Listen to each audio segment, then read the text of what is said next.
organized by Ali Mohammed, working for the Central Intelligence Agency, trained at Fort Bragg with long-standing operations for FBI and CIA, assigned to Osama bin Laden to provide his bodyguards by the Central Intelligence Agency, and the organizer of the attacks on the embassy that are now being ascribed to Khaled Sheikh Mohamed. The same with the attempts to father upon Khaled Sheikh Mohamed, the attacks on the airplane flying out of Nairobi, which have been long documented, something that the Mossad had already described before it occurred. That particular operation had the hands of U.S. and Israeli intelligence all over it. There were prior warnings to particular individuals who were cleared out of the air, out of the way, and so on. Every one of these things is the manifestation of inside job operations of the intelligence services themselves. What is the timing of all this, and what is it associated with? I think that's the key question here, Lenny. First of all, you see that every time they are in political trouble, for example, with respect to the demands for the resignation of Gonzales after the disclosure that the White House and Gonzales were targeting federal prosecutors and telling them that if they criticized or if they looked at any malfeasance of government officials of the Bush administration, they would be removed. And they were individually called and told to drop particular cases, otherwise they would be removed and fired.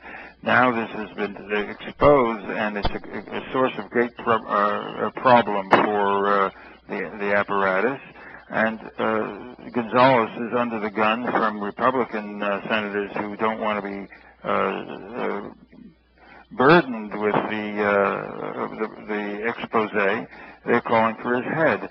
And of course the Walter Reed tip of the iceberg of the total abandonment of the soldiers and their medical care, which is, I mean, all of the wounded and the maimed, who are a number about 10 times those officially acknowledged, have not just been warehoused where they get no medical attention, but they are unable to gain any of the medications that they're entitled to have, and this has been documented over time. The Walter Reed expose puts them in trouble, so they trot out their latest. And let's look at this basically and fundamentally. Khaled Sheikh Mohamed, when he was first detained and disappeared, was tortured so savagely that counterterrorism officials such as Cofer Black were cited as saying they have great admiration for him because he held out 2.5 minutes. Once the electrodes are applied and the extraordinary, agonizing, unbearable physical pain is inflicted, people don't last 10 seconds, let alone 2.5 minutes. It's been a basic premise that the torture of people prejudices and destroys the utility and the viability of any putative evidence derived in that manner. You can't take a person like that into any court of law anywhere in the world where there is an independent judiciary and have it sustained. Well, let me interrupt you just for a moment. It sounds like we've created a scenario of a rotating boogeyman that we can plug in and out. You mentioned earlier in the timing of Khaled Sheikh Mohammed's confessions that this essentially helps the administration, but yet again, you've mentioned several times past on the show that there is no difference between the parties and that this may be try to be a distraction for the GOP away from pending Democratic investigations, but that both parties are fully on board with this effort.